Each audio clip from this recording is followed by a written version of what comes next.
Welcome to 3 Count Commentaries. This is your host, MagMongoSlade. Today we're going to talk about Ashley Massaro.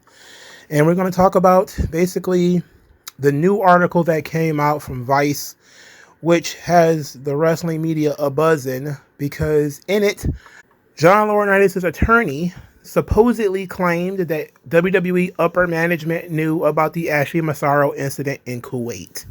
So we're going to go through this whole thing. Now, let me be honest. It is entirely too much information for me to go read every single document. I am going to summarize these documents, including the new article. I will read quotes when necessary. Okay. So let's start with the concussion lawsuit, because a lot of people have completely forgotten that all of this was about concussions. All right. That's what this was about. This was not about Ashley Massaro claiming that this whole thing was a cover-up of the incident in Kuwait. That was tacked on to the concussion lawsuit. So in 2016, Konstantin Kairos, the attorney for all of the over 50 people, decides to file a class action lawsuit against WWE. In collecting all of these people, Ashley Massaro was one of them. She had already been out of the company for 8 years at this point. So she had some lingering injuries. She had suffered some concussions. She had some TBIs, which are called traumatic brain injuries or whatever. This is all stuff she claimed in the affidavit. But she was in a tough time in 2016. Here come Konstantin Kairos. The NFL just paid out ungodly amounts of money to old players on the CTE lawsuit. Konstantin Kairos is going to do the same thing for pro wrestling. This is what he's pitching to all of these people to get them to sign on. Now, November the 1st, 2017, Konstantin Kairos takes Ashley Massaro to a courthouse where they do this affidavit. Now, most of you, I would imagine, have read this. So I get to summarize it. For people who have not read it, I suggest you go read it. I'm going to cut out a lot of the emotions. I'm going to stick straightly to the claims that are made in the affidavit. Okay. Most of this affidavit is about general complaints about WWE. She complains that WWE tried to give her a manager when she first signed her contract, and the manager wanted to take 20%, and she refused. It almost cost her her job. She complained about the independent contractor status, that she had been lied to, that she had been misled, that she did not understand the difference between being an employee and being an independent contractor when she signed the contract. She complained that she was not trained, and that Stephanie McMahon had prevented her from training, and even prevented her from training on her own, in her own time, because she felt like it would be liability issues if she trained at some kind of private gym. But she also would not allow Ashley to train in a WWE sponsored gym like OVW, which is actually mentioned in the affidavit. So a lot of this is about just general complaints about WWE. She mentions later in the affidavit that WWE used narcotics to keep the talent from working. She says that WWE wanted to continue using her even though she had broken her leg, and she was still being booked to be on television. That Vince McMahon did not care about them. They were treated like commodities, and yada, yada, yada. All of that stuff is in there as well. Now we get into the most important bit. The most important bit is that she claims that she was raped in Kuwait.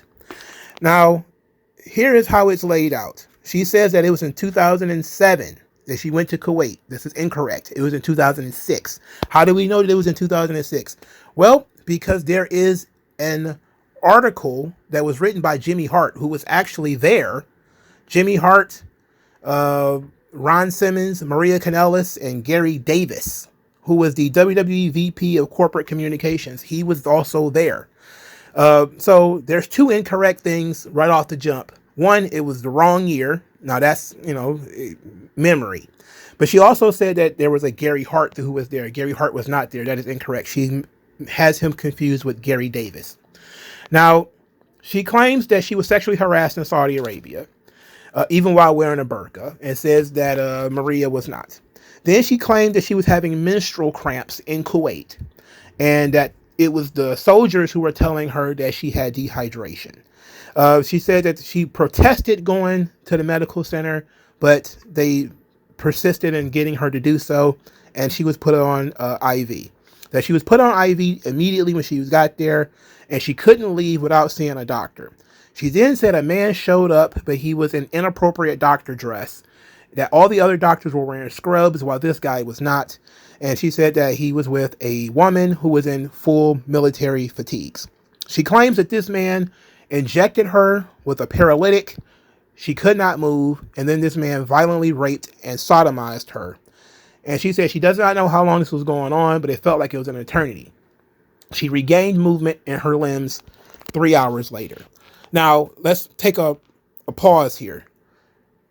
We do know, it is a fact, that Ashley fainted during the trip in Kuwait. How do we know this? Again, Jimmy Hart was there. Jimmy Hart wrote in his blog that is very difficult to find if you're not looking for it, that Ashley had fainted because in Kuwait it was 130 degrees. It was 115 degrees that morning. It became 130 degrees or something like that near the afternoon. And that the soldiers, who of course worked there, lived there, they know that people are suffering from dehydration, and Ashley's not used to that kind of those kind of degrees. So she's not used to that kind of heat, and her body gave out. So we know at least that part is a fact. She fainted, passed out, or whatever while she was in Kuwait. Now the rape part, nobody knows anything about it. Now in the Jimmy Hart blog, it's mentioned that Gary Davis, the WWE VP of Corporate Communications, picked Ashley up from the medical center. Ashley confirms this by saying that she was picked up by Gary Davis, the WWE VP of Corporate Communications, picked her up from the medical center after her treatment and took her on the rest of her trip. So once she regained the control of her limbs, she then told Maria Kanellis, who then turned around and told everybody else who was there. So, according to Ashley, Maria Kanellis was told. Maria then turned around and told Ron Simmons, Jimmy Hart, Gary Davis. Okay, these were the people who went on the trip with them. But they were told not to tell anybody else. Nobody else was supposed to know. She then claims she told Dr. Ferdinand Rios, who was a WWE doctor, when she got back, I guess in the United States, she told this doctor. Then this doctor, Ferdinand Rios, is the one who informed Vince McMahon, Kevin Dunn, and John Laurinaitis and others. These guys then convened in a room with Ashley. Ashley told them the story, according to her. And then this is when Vince supposedly told her it would be best if she did not mention this again. I think the exact words was, don't let one bad incident ruin all the good work that WWE is doing with the United States military. Something to that effect. At that point, Vince then supposedly instituted some new policy with female talent, having female escorts with them all the time. Now, this is interesting because on page 9 of this affidavit, it's like 15 pages. She mentioned that she didn't want her other wrestlers to know. She didn't want her colleagues to know about what had occurred. And she says that she asked WWE management, that means Vince McMahon and John Laurinaitis and everybody else who was in that room, not to tell anybody else. This is on page 9 of that document. She says that she asked them not to tell anybody else and that they agreed to do so. She then says that Vince McMahon nor Dr. Rios offer her any type of counseling or any type of therapy, and that she basically has just been living with this for the rest of, I guess, up to this point. She then says that Dr. Rios, she feels like he's a good guy, that he was trying to help, but he was under the thumb of Vince McMahon. I think that was her actual words.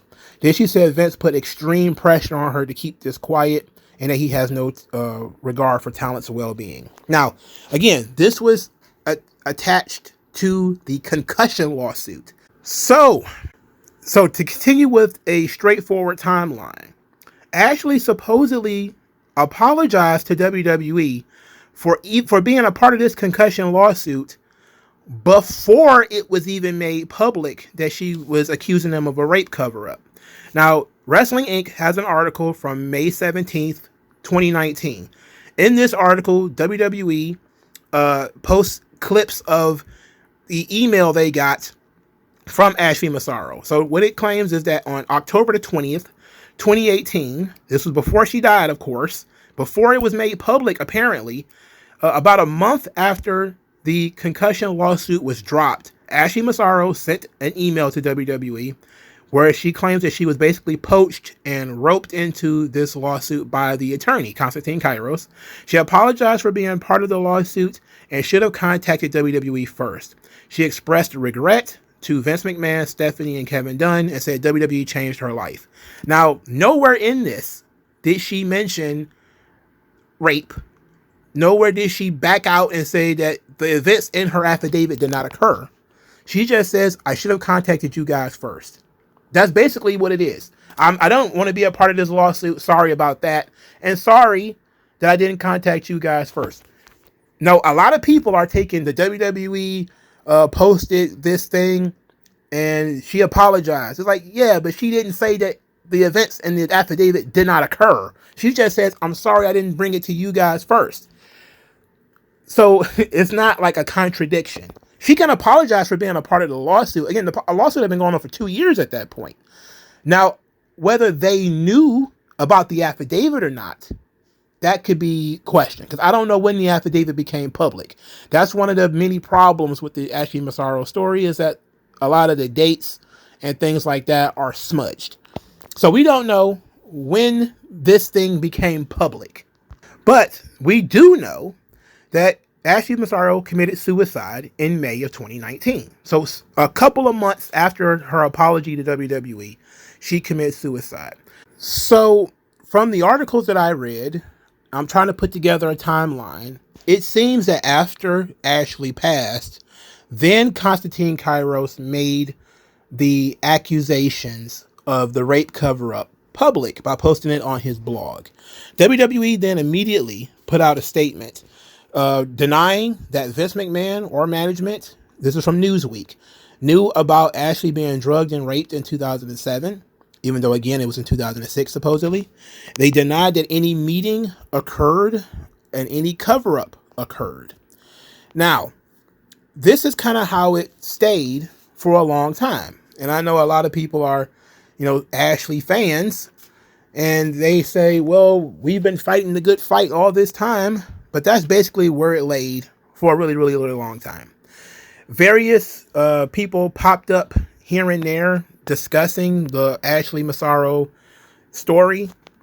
WWE's chief counsel, Jerry McDevitt, he has done many interviews. And I guess in one of these interviews, he mentioned that Ron Simmons, Gary Davis, Jimmy Hart, Maria Kanellis, none of them corroborated Ashley's statement. That none of them had ever come forward saying that what she says happened in Kuwait actually happened. Now, of course, this includes Maria, who's been doing all the subtweeting in the world, right? She was there. She would know if Ashley told her that or not. She's been on the outs with WWE several times, so she would know, and it has a big enough mouth that it would, if it actually occurred and she was told that, she would just say that, right? But Jerry McDevitt says nobody else has been able to corroborate this thing. You guys need to let it go. There's fans out there who just will not let it go. So in the midst of all this other Vince McMahon stuff, the Ashley Massaro case comes back up. Now this leads to the Vice article. We're finally at the Vice article now, where, again, Ashley Massaro claimed that she was raped in Kuwait in 2007. Though it had to have happened in 2006. Everybody knows this. The allegation was released in 2019 as part of the concussion lawsuit after Ashley had passed away. The affidavit itself was written in 2017. Konstantin Kairos, the attorney for Ashley Massaro, has been doing interviews as recently as this week, or maybe within the last 7 days or so. People completely forgot this guy was a huckster. We're not going to talk about him too much outside of just saying he's a huckster. And WWE actually caught him plagiarizing the NFL lawsuit, which is partly why this thing got thrown out. He's just a bad attorney and not a trustworthy guy. So that's what we learned from Konstantin Kairos. Over the last couple of weeks, he's been doing a lot of talking. So that's why this thing keeps coming up. So what did we learn from the Vice article? So what we learned is that the NCIS, or the Naval Criminal Intelligence Service, opened an investigation into Ashley Massaro's claim in June of 2019. Now, I didn't know that. I don't know if you guys knew that. I don't know if anybody knew that, but I didn't know that. And they closed that case in January of 2020. They would not tell Vice anything, and says basically you're going to have to use the Freedom of Information Act in order to get more information. Now, I absolutely want them to do this. This is where I expect these super anal guys like Bixen Span and all of them to really get involved and get these documents. I want to read what outside professionals, Now, granted, this was 13 years after the fact. All right. She claims she was raped in 2006, 2007, whatever. They didn't actually look into it until 2019 because nobody knew about it until 2019. Right. So, and they said it was June 2019, which means they looked into it virtually immediately. Right after it was made public, the NCIS looked into it. So we don't know what's in there. We don't know if they found somebody. We don't know if they didn't find anybody. I'm going to guess, just make a wild guess, speculation. They didn't find anything. It was 13 years between the incident and the investigation. You're not likely to find anything. That's just how it works. Especially when you're talking about rape, there's likely to not be any evidence to find.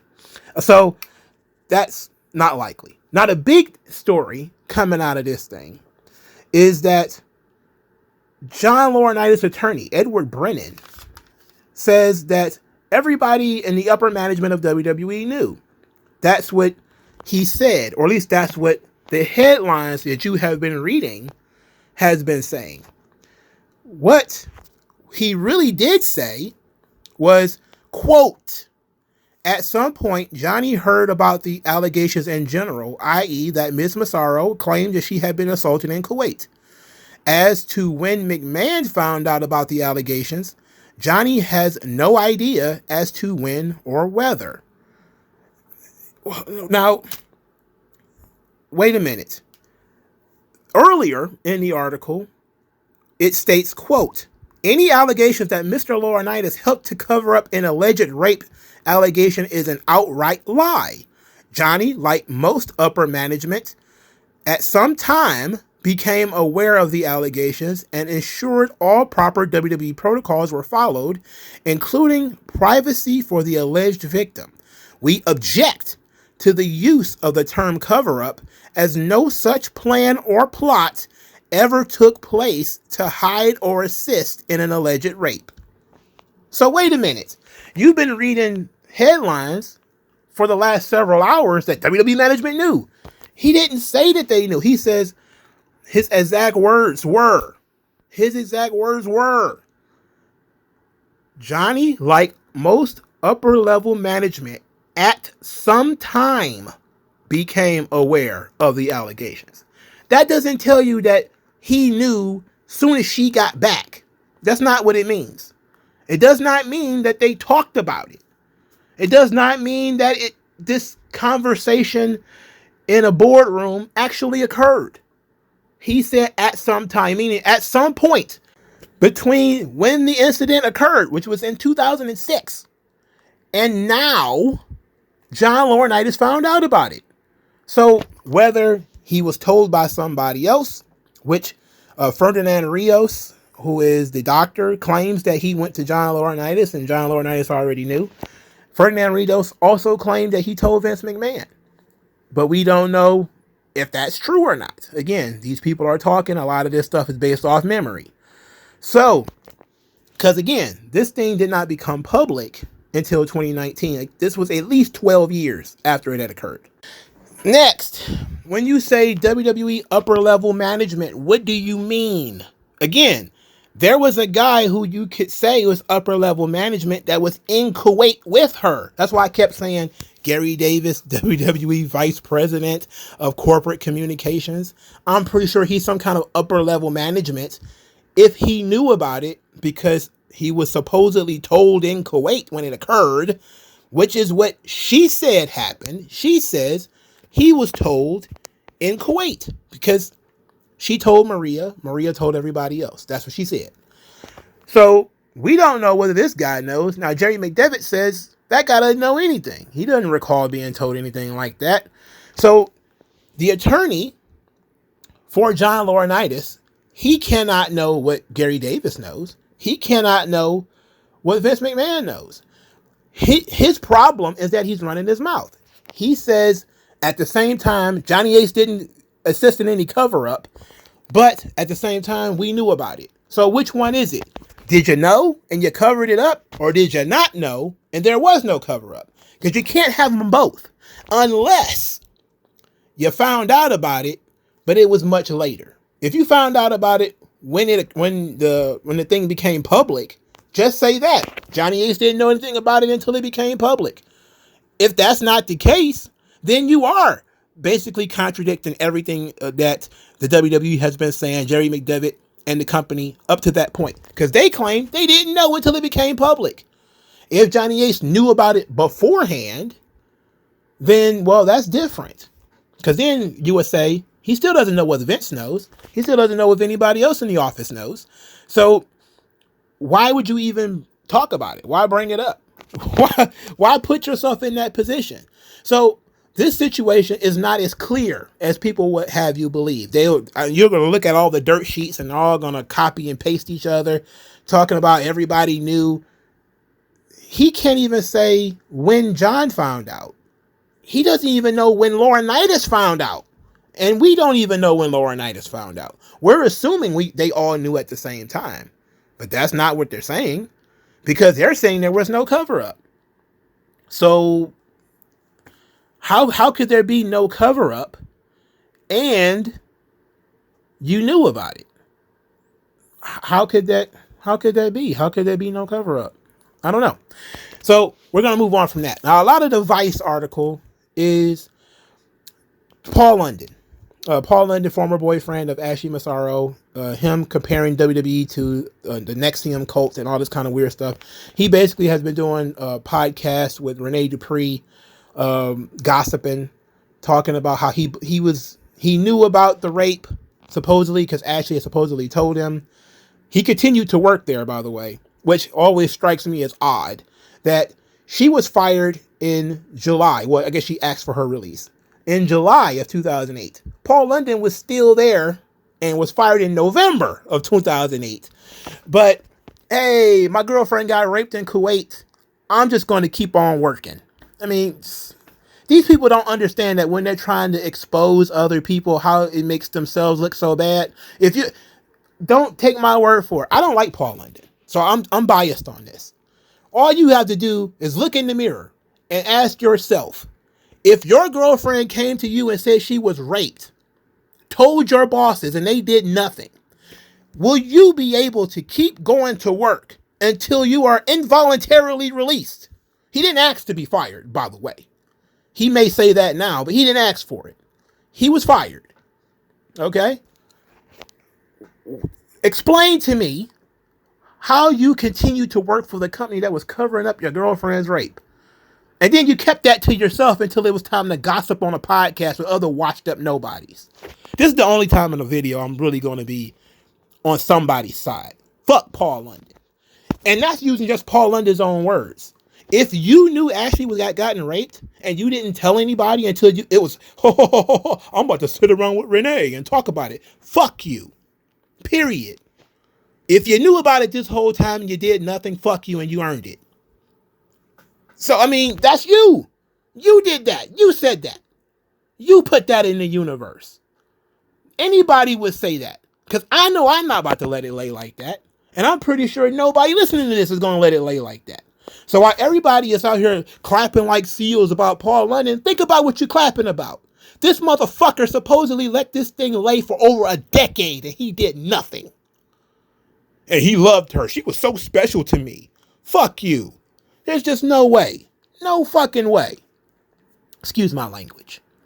Now, Kanellis, Maria, She's subtweeting everybody all the time. She was supposedly in the fucking country when it happened. She hasn't said anything. She doesn't know anything about it. She's got the biggest mouth in the world. Both of these motherfuckers were asked for comment by Vice. Neither one of them went on the record. Paul London, again, sat with Renee Dupree, did a podcast talking about Ashley Massaro, but when asked to go on the record by Vice, he couldn't be reached for comment. Matter of fact, let's find the exact wording. The exact wording was this: a representative for Paul London did not respond to an email.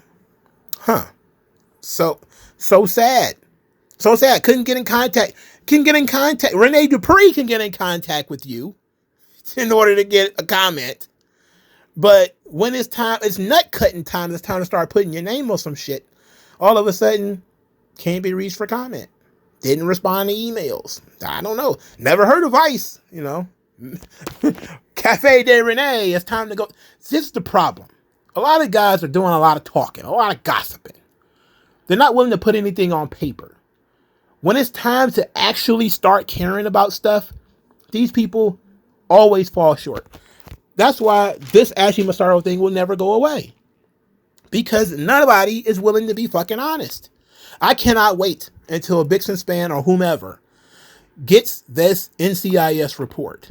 Because this will be outside professionals who are not part of the wrestling business who are going to investigate this. Again, I don't expect anything to come out of it. But I want to know who they talk to. I want to know. They're probably going to redact, some of these people. But I want to know who they talk to. I want to know if this event actually occurred. I want to know if there were any suspects. I want to know if there was any evidence. I want to know a lot. Because I don't feel comfortable saying, and throughout this entire video, I did not say that Ashley lied. It's entirely possible what she said actually occurred. What I'm saying is there's no corroboration.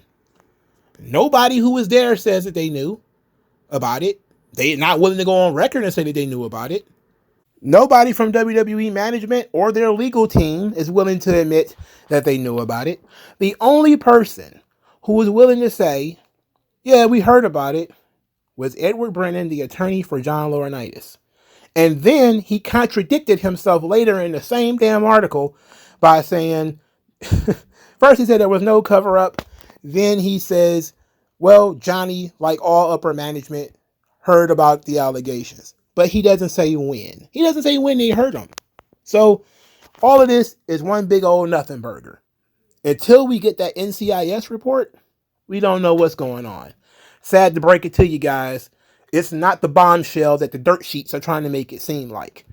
Because there is no date that these people met at this particular time and knew about it. Because you're talking about a 12-year span. At some point in that 12 years, either the event occurred or it didn't occur. We can't even fully substantiate that it occurred, let alone that anybody knew about it. So we're in the same place. We may have pivoted a little bit because now we know that there was an investigation, a formal investigation. We want to know more about that. But the rest of it is hogwash, man. These dirt sheets are doing it again. They're giving you headlines. They're not giving you information. Like, share, subscribe. Thank you guys for your time.